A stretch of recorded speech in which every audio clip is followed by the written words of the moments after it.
Hi friends, அனைவருக்கும் வணக்கம். இன்றைக்கி நம்ம என்ன பண்ண போகிறோம்னு பார்த்திங்கன்னா, சில்லி சிக்கன் தான் பண்ண போகிறோம். ரொம்ப சிம்பிளானது. ஸோ நான் ஒரு 1/2 கிலோ சில்லி சிக்கன் எடுத்து வச்சுருக்கேன். 1 ஸ்பூன் இஞ்சி பூண்டு பேஸ்ட்டு சேர்த்துருக்கேன். அது கூட பார்த்திங்கன்னா ஒரு முட்டை சேர்த்துக்கிறேன். முட்டை சேர்த்துட்டு இந்த மசாலா நான் வீட்டில் ரெடி பண்ணது. ஸோ எந்த ஒரு கெமிக்கல் இதுவுமே கிடையாது, கடை மசாலாவும் கிடையாது. இது வீட்டில் சேர்த்தது, எந்த ஒரு கலர் எதுவுமே கிடையாது. இது கூட இன்னும் கார்ன்ஃப்ளவர் மாவு சேர்த்துக்கிறேன். உப்பு ஆல்ரெடி நான் மசாலாவிலே உப்பு இருக்கனால நான் உப்பு சேர்க்க கிடையாது.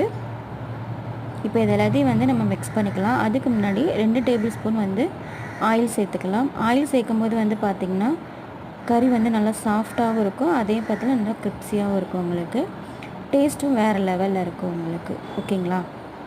இப்போ நம்ம மசாலா எல்லாம் போட்டு நல்லா பிணைச்சி ஒரு 10லேருந்து 15 நிமிஷம் நம்ம மிக்ஸ் பண்ணி வச்சுக்குவோம்.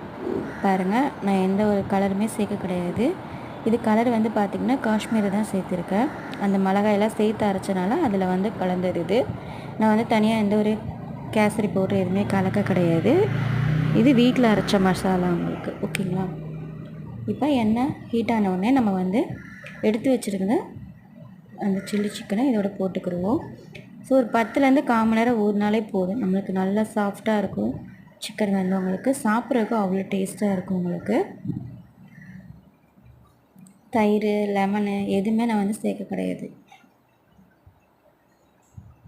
ஏன்னா நம்ம மசாலா அந்த மாதிரி டேஸ்ட்டு.